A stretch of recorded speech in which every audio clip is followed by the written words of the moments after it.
um herói para você? O que define uma pessoa como herói? Quando ouvimos essa palavra, imediatamente vem à nossa mente as imagens dos heróis dos filmes, tão em alta hoje em dia, com suas capas e superpoderes. Mas a palavra herói já existia muito antes do cinema e dos quadrinhos aparecerem. Quando surgiram os primeiros heróis? A definição de herói surgiu há muito tempo atrás, na Grécia Antiga. A palavra herói vem do grego eros, que quer dizer semideus, e semideus significa filho de Deus. Para ser um herói, seria preciso ter herdado os poderes de um deus. Bom, parece que ser herói não é uma coisa para nós, não é mesmo? Vamos ver. Todos esses mitos de heróis trazem uma simbologia que o filósofo Platão desvendou muito bem. Ser um herói não tem a ver com a força física, mas sim com a força moral, as virtudes que existem dentro de um ser humano. E sobre essa parte de ser filho de um Deus, essa tal herança divina? Com a doutrina espírita, sabemos que somos todos filhos de um único Deus e que, como fomos criados à sua imagem e semelhança, guardamos em nós mesmos a capacidade de despertar todas essas qualidades que o próprio Deus possui. Todos nós podemos ser heróis. E mais do que isso, pois segundo nosso amigo filósofo, a sociedade precisa de heróis. Você já conheceu alguém que te inspirou? Já pensou que gostaria muito de ser parecido com certa pessoa? Esse sentimento está sempre presente na gente. E é aí que surge a importância de buscarmos sempre as melhores referências que nos inspirem. E a figura do herói é aquela que nos impulsiona a sermos pessoas melhores, mais caridosas, mais virtuosas. E o mais importante, aquela que nos impulsiona a fazermos a vontade de Deus, de cumprir a missão que Deus nos confiou. Mas olha, essa coisa de missão não é algo que ouvimos todo dia. Que estímulos nós estamos recebendo no mundo para cumpri-la? Quais são os heróis que hoje nos são apresentados? O próprio Cristo veio até nós para dar o maior exemplo de um herói que a humanidade já conheceu. E como governador do nosso planeta, para que suas palavras não fossem esquecidas, nos enviou incontáveis missionários para reavivarem a sua mensagem. E nós não podemos esquecê-los também. Nós precisamos dar voz a esses heróis, verdadeiros homens de bem, que no mais humilde anonimato e no extremo sacrifício pelo bem do próximo, demonstraram o amor, a justiça e a verdade. Imagina a possibilidade de despertar em outro ser o herói que há nele, de trazer à tona, por meio do exemplo, as virtudes, os verdadeiros poderes da alma que permanecem adormecidos em todos nós. É com esse propósito que surgiu a Escola de Heróis. A Escola de Heróis foi idealizada e iniciada por uma equipe de evangelizadores em uma casa espírita em São Bernardo do Campo, no estado de São Paulo, no Brasil. Como um dos nossos primeiros envolvimentos como jovens de mocidade no trabalho espírita, esse projeto ele foi uma grande oportunidade da gente se debruçar sobre as biografias inspiradoras desses grandes espíritos que desceram à Terra, para que então a gente pudesse levá-la para as crianças da evangelização infantil. Foi por meio de contações envolventes e atividades lúdicas e criativas que as crianças foram transformando a sua visão sobre um herói, poderes e o que elas gostariam de ser quando crescerem. Mas afinal, o que acontece na Escola de Heróis? Antes de adentrarmos nos detalhes das reuniões do projeto, vamos tentar compreender quem são as pessoas envolvidas nele. Em primeiro lugar, temos os jovens integrantes da mocidade. Eles são responsáveis, com o auxílio dos evangelizadores da Casa Espírita, pela organização e execução das reuniões, cujo público são as próprias crianças. O objetivo de trazer o jovem como coordenador das reuniões do projeto é fazer ele se envolver com os outros jovens participantes da mocidade através do trabalho espírita, e ao mesmo tempo ele se engaja nas tarefas do próprio centro, gerando em si um sentimento de pertencimento e utilidade dentro do espiritismo. Antes de qualquer reunião, a gente sempre faz um planejamento durante a semana, definindo como a gente vai contar a história, quais são as virtudes que serão destacadas e qual atividade que vai enfatizar a reflexão. Além dos semanais, também tem os planejamentos que ocorrem no início do ano, que a gente define novas diretrizes para o projeto, traz sugestões de heróis e destaca os principais temas doutrinários que podem ser trabalhados, para então selecionarmos quais serão, de fato, os temas trabalhados ao longo dos meses. Para cada reunião, tem sempre uma avaliação junto à equipe de evangelização, que acompanha o trabalho e nos orienta sempre que possível. É possível perceber que a gente se baseou nas técnicas e na prática da evangelização espírita para planejar e executar os encontros do projeto. Mas é válido lembrar também que não era uma evangelização. Na verdade, era um trabalho realizado por jovens ainda inexperientes que tentavam ali estudar sobre as histórias dos heróis e levar isso para as crianças, né? As crianças que tinham acabado de sair das suas turmas de evangelização e esperavam algo ainda mais interativo, mais lúdico, para que elas ficassem ali conosco. Ao planejarmos as reuniões, nos baseamos em alguns critérios para escolher os heróis, a fim de que o conteúdo apresentado para as crianças esteja coerente com a doutrina espírita e que as inspirações possam ser sempre as melhores. Nos baseamos na ideia do homem de bem, presente no Evangelho segundo o Espiritismo, buscando exemplos que cumprissem a lei de justiça, de amor e de caridade na sua maior pureza, tomando como exemplo maior o Cristo, que personifica todas as virtudes. E aproveitando esse gancho para falar que sempre introduzimos o semestre falando de Jesus, nosso guia e modelo, o único espírito que a gente pode seguir todos os passos, mas que enviou outras pessoas para nos lembrar do amor que nos ensinou e que podem também nos inspirar a sermos melhores. Em toda reunião a gente traça um objetivo, não é só chegar e contar a história. A proposta é sempre estimular o autoconhecimento e a transformação moral nas crianças. Daí a necessidade de abordar de uma forma reflexiva, sempre tendo a sensibilidade de ver se elas estão entendendo o que a gente está querendo passar. Além disso, nos esforçamos para sempre transpor a mensagem, a moral da história, para a vivência delas. Para isso, a gente tem uma pergunta guia. O que muda na nossa vida aquela lição aprendida? Com o objetivo de narrar a vida do herói de uma maneira que ela possa ficar marcada no coração, buscamos contá-la sempre de forma engajante, colocando-a no mundo das crianças. Os meios são diversos: figuras, teatros, desenhos, teatro de sombras, o que a imaginação deixar. E na reunião seguinte à contação da história, sempre elaboramos uma atividade ou dinâmica que trabalha a história ou os conceitos morais estudados, com o fim de fortalecer a mensagem.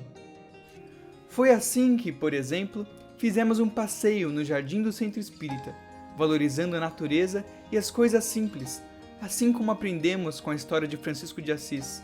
Ou então, uma escolinha, onde elas aprendiam a não violência, ensinada por um professor indiano, após verem a história de Gandhi. Se quiser saber mais detalhes sobre o funcionamento do projeto, pode acessar o documento que disponibilizamos também aqui no site, em que exploramos muitos outros pontos. E agora, depois da gente ver um pouco sobre a estrutura do projeto, a gente fica meio curioso, né? Para saber como é na prática, que heróis foram trabalhados e como fazer essa aproximação da história com a vivência da criança. E é isso que vamos apresentar agora. Para começar, trouxemos como exemplo os encontros em que trabalhamos a história de Albert Schweitzer. Nosso amigo Albert, nascido em 1875, na Alsácia, lá na Europa, era de uma família cristã e tinha uma vontade muito grande de ajudar os mais necessitados, inspirado em Francisco de Assis. Quando cresceu, ele estudava muitas coisas, como música, medicina, teologia, para poder ajudar os outros.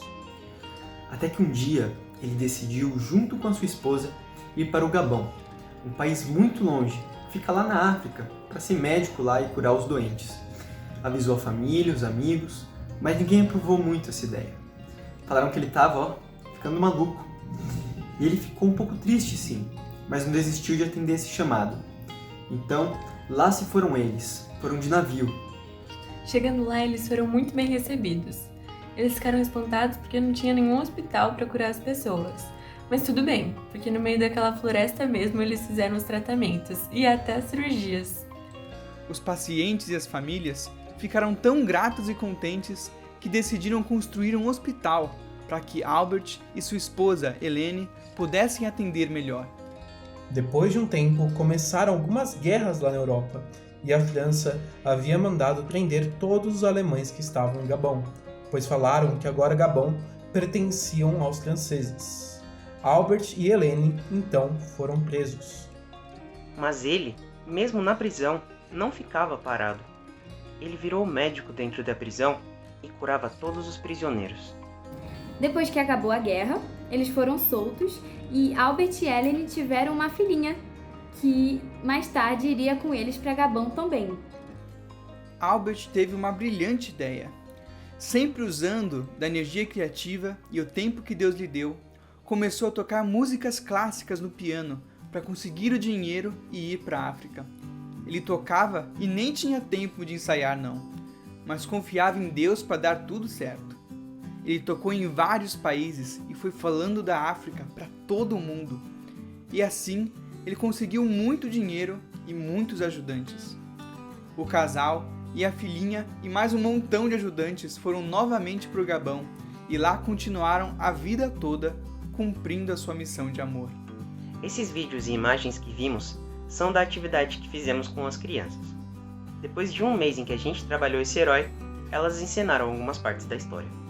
A gente valoriza esse tipo de dinâmica, que chamamos de vivência, porque funciona como um exercício de caridade.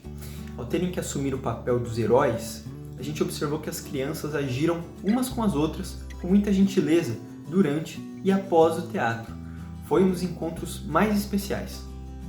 E como a gente disse antes, nosso objetivo sempre foi estimular a transformação moral nas crianças.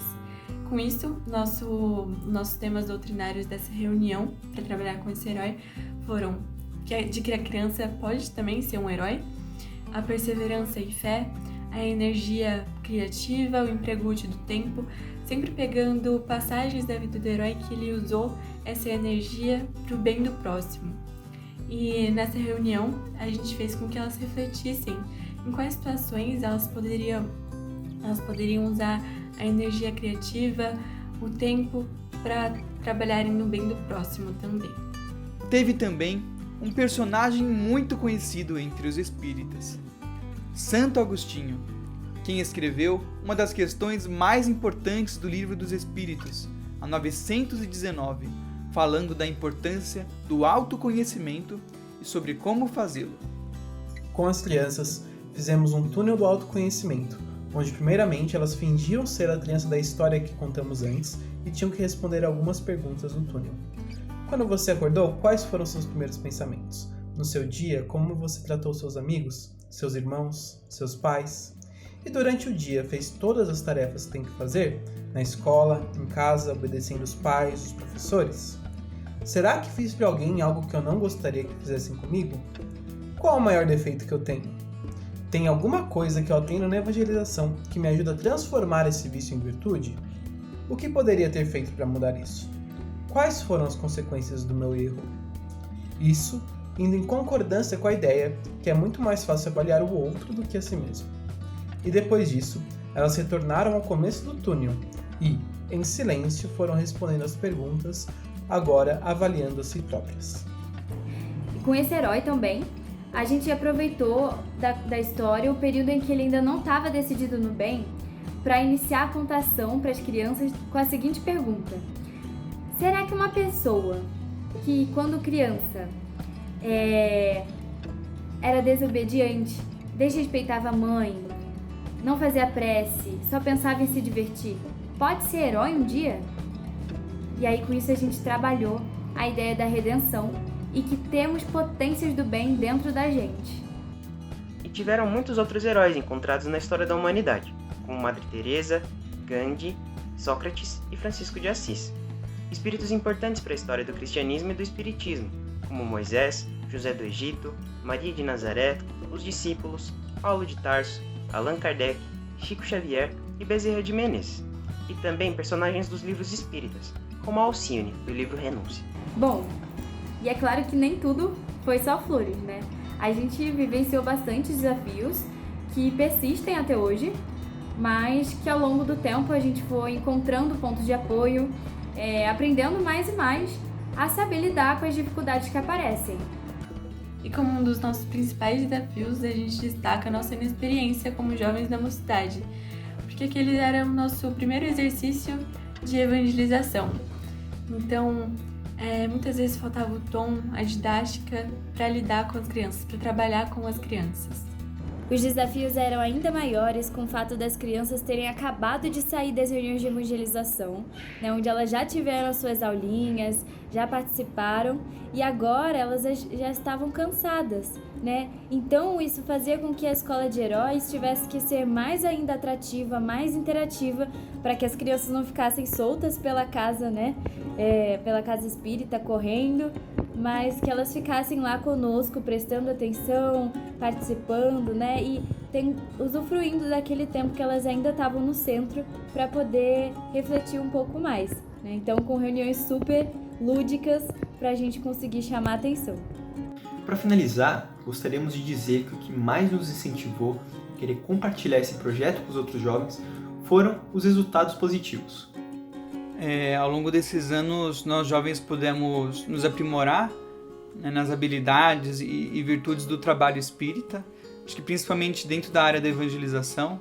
Então, o planejamento do projeto, a organização do espaço, a postura com as crianças, o compromisso com o estudo da doutrina, acho que a experiência de fazer parte desse projeto já rendeu muitos frutos para muitos jovens que hoje fazem parte da equipe de evangelização e, além de muitos outros estarem seguindo no mesmo caminho.